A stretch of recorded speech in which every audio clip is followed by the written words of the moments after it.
அன்பான தோழிகளுக்கு வணக்கம். Welcome to Madhavaram kitchen. நான் உங்கள் சாரதா சுந்தர பிரகாசம். இன்னைக்கு நம்ம சிக்கன் வச்சு ஒரு பேட்டிஸுங்க. அதாவது பேட்டிஸ்ன்னு சொல்லலாம், கட்லெட்டுன்னு சொல்லலாம். அதை செஞ்சு பார்க்கலான்னு ஒரு ஆசை வந்தது. சரி, அதை உங்களோட ஷேர் பண்ணிக்கலாம்னு சொல்லிட்டு, சரி நான் 1/4 கிலோ சிக்கனுங்க இது. Boneless chicken. இதை நல்லா கழுவிட்டு உப்பு மஞ்சத்தூள் போட்டு ஒரு சின்ன எலுமிச்சம்பழம் புழிஞ்சு மேரினேட் பண்ணி வச்சுருக்கேன். இப்போ இதை நம்ம வேக வச்சுக்கணும். கடாயில் போட்டு இப்படியே வேக வச்சு எடுத்துக்கணும். அதுக்கப்புறம் தான் நம்ம மிக்சியில் அரைக்க முடியும். இப்போ இதை வேக வச்சுக்கலாம். ஸ்டவ் ஆன் பண்ணி கடாயில் போட்டுடலாம். எண்ணெய் கிண்ணெய் எதுவும் ஊற்ற தேவையில்லைங்க. நம்ம இதை வேக வச்சுக்கிட்டா போதும்.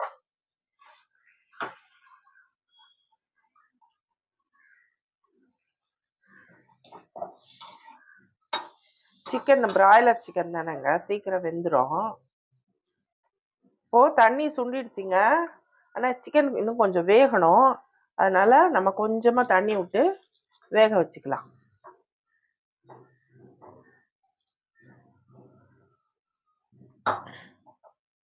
கொஞ்சம் தண்ணி விட்டுருக்கேங்க.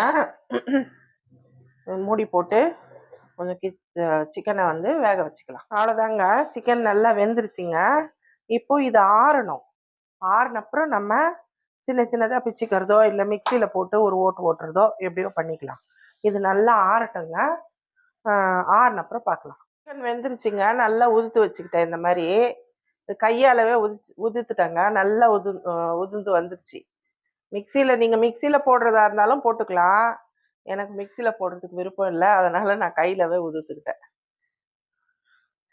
இப்போது இதுக்கு ஒரு தாளிப்பு ரெடி பண்ணிக்கலாம். ஸ்டவ் ஆன் பண்ணி கடாய் வச்சுருக்கேங்க. அதில் கொஞ்சோண்டு எண்ணெய் ஊற்றிக்கலாம். கொஞ்சமாக போதும் எண்ணெய். ஒரு 2 ஸ்பூன் எண்ணெய் ஊற்றிருக்கேங்க. இப்போது ஒரு வெங்காயத்தை பொடியாக கட் பண்ணி வச்சுருக்கேன், அதை போட்டுக்கலாம்.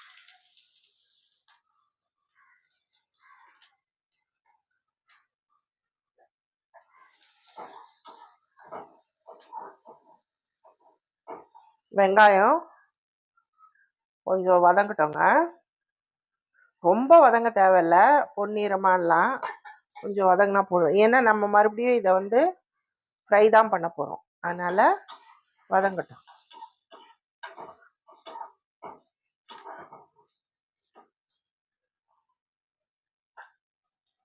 இப்போ இது இஞ்சி, பூண்டு, பச்சை மிளகா, சோம்பு, ஒரு சின்ன துண்டு இஞ்சி, ஒரு 5 பல் பூண்டு, ஒரு 2 பச்சை மிளகா, ஒரு ஸ்பூன் சோம்பு, இதை மிக்சியில் கொரகொரப்பாக அரைச்சி வச்சுருக்கேங்க.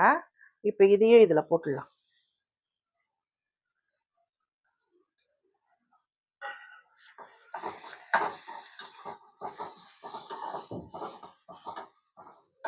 இஞ்சி பூண்டு போட்ட உடனே கொஞ்சம் ஒட்டும்.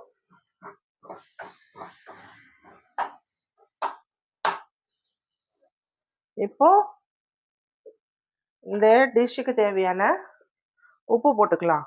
ஆல்ரெடி சிக்கனில் கொஞ்சோண்டு உப்பு போட்டு வேக வச்சுருக்கேங்க. மேரினேட் பண்ணும்போது கொஞ்சம் உப்பு போட்டேன், அதனால் பார்த்து போட்டுக்கோங்க உப்பு. ஒரு 1/2 ஸ்பூன் மஞ்சத்தூள்,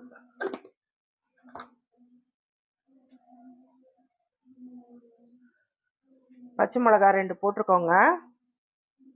இது வெறும் மிளகாத்தூள் ஒரு 1/2 ஸ்பூன்.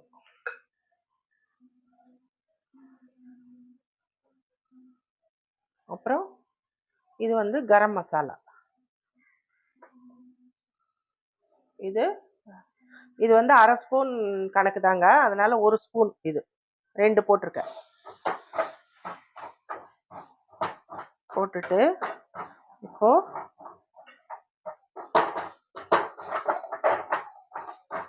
இஞ்சி பூண்டு போய் ஒட்டிக்கிட்டு போய் இந்த சிக்கனை இதில் போட்டுடலாங்க.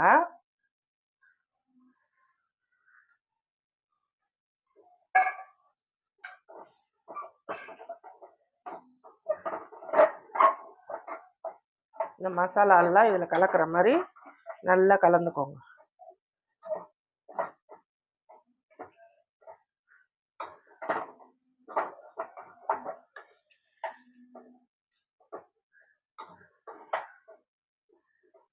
இப்போ 2 உருளைக்கிழங்குங்க நல்லா வேக வச்சு வச்சுருக்கேன்.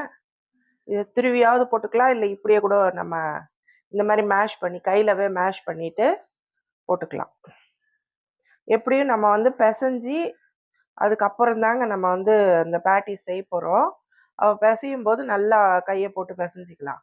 அதனால இந்த மாதிரி கொஞ்சம் உருளைக்கிழங்க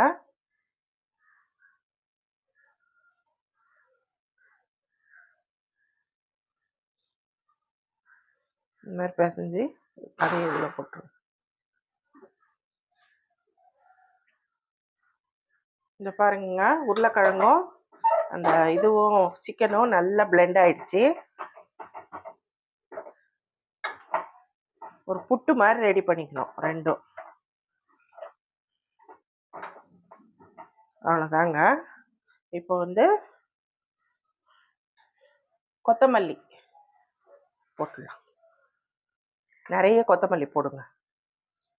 இப்போ அந்த நீச்சு ஸ்மெல் வராமல் சிக்கன் வந்து நல்லா இருக்கும்.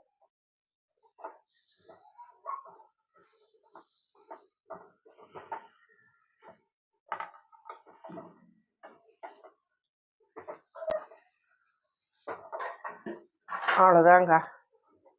இப்போ இந்த புட்டு ரெடி ஆயிடுச்சு. இதை நான் ஆஃப் பண்ணிடுறேன். இது இப்படி ஆறட்டும். ஆறினப்புறம் நம்ம பேட்டிஸோ இல்லை கட்லெட் ஷேப்போ செஞ்சுக்கிட்டு அதுக்கு ஒரு ஸ்லரி ரெடி பண்ணிக்கணும்.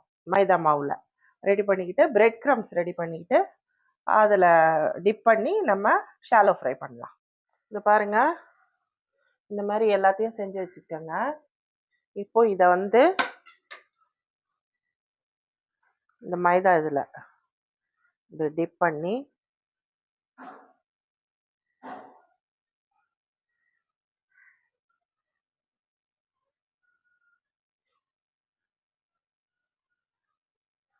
பிரெட் க்ரம்ஸ் இதில் நல்லா கோட் ஆகட்டுங்க. நல்லா கோட் ஆனவுடனே எடுத்து இந்த மாதிரி வச்சுக்கோங்க. இன்னொன்று பண்ணி காட்டுறேன்.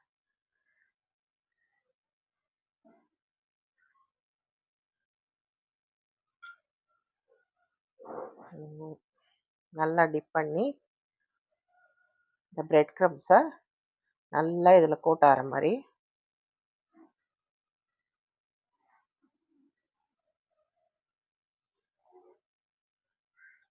இது மாதிரி எல்லாத்தையும் செஞ்சு வச்சுக்கலாங்க. அதாங்க ரெடி பண்ணிட்டேங்க. இப்போ நான் வந்து இதை வந்து ஷாலோ ஃப்ரை தான் பண்ண போகிறேன். அதுக்காக தான் நான் தவா வச்சுருக்கேன். நீங்கள் அதில் கொஞ்சமாக எண்ணெய் ஊற்றிக்கலாம். நீங்கள் வந்து டீப் ஃப்ரை கூட பண்ணலாங்க, அது கூட நல்லா தான் இருக்கும். நான் இப்போ ஷாலோ ஃப்ரை தான் பண்ண போகிறேன்.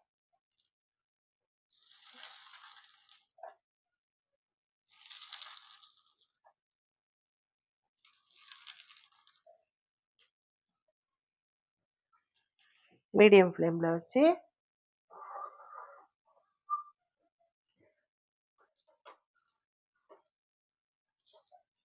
இப்படி திருப்பி போட்டுக்கோங்க.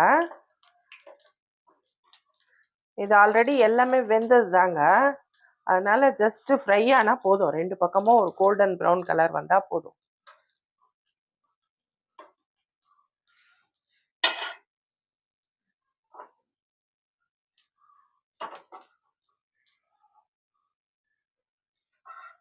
ஆல்ரெடி உருளைக்கிழங்கு வேக வச்சிட்டோம், எல்லாத்தையும் வதக்கிட்டோம் நம்ம. அதனால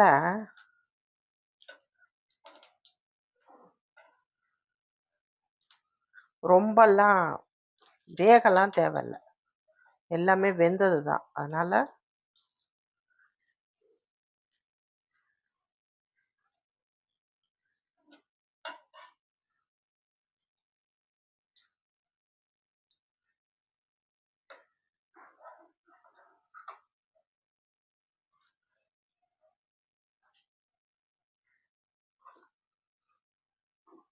அவ்வளோதாங்க, ரெடி ஆயிடுச்சுங்க.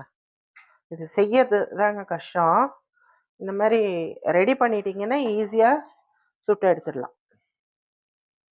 இதில்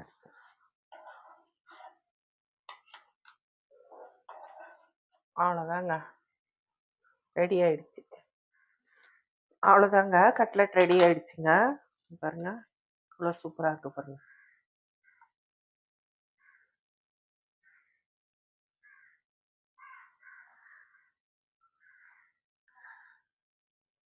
ஒண்ணு இது பண்ணி காட்டுறேன் பாருங்க. இது பாருங்க. எவ்வளோ சூப்பரா இருக்கு பாருங்க. டேஸ்ட்டும் அருமையா இருக்குங்க. இந்த மாரி நீங்களும் செஞ்சு சாப்பிடுங்க. ரொம்ப நல்லாருக்கும். ம். சூப்பரா இருக்குங்க. நம்ம போட்ட மசாலாலாம் சூப்பரா இருக்கு. நல்லா வெந்திருக்கு. நல்லா அருமையா இருக்குங்க. இதே மாரி நீங்களும் செஞ்சு சாப்பிட்டு பாருங்க. இந்த ரெசிபி எப்படி இருக்குதுன்னு எனக்கு கமெண்ட் செக்ஷன்ல சொல்லுங்க நீங்க செஞ்சு பார்த்துட்டு. தயவு செய்து சப்ஸ்கிரைப் பண்ணிடுங்க. இந்த ரெசிபி உங்களுக்கு பிடிச்சிருந்தா லைக் பண்ணுங்க, ஷேர் பண்ணுங்க, கமெண்ட் பண்ணுங்க. மறக்காம சப்ஸ்கிரைப் பண்ணிடுங்க. Thank you friends.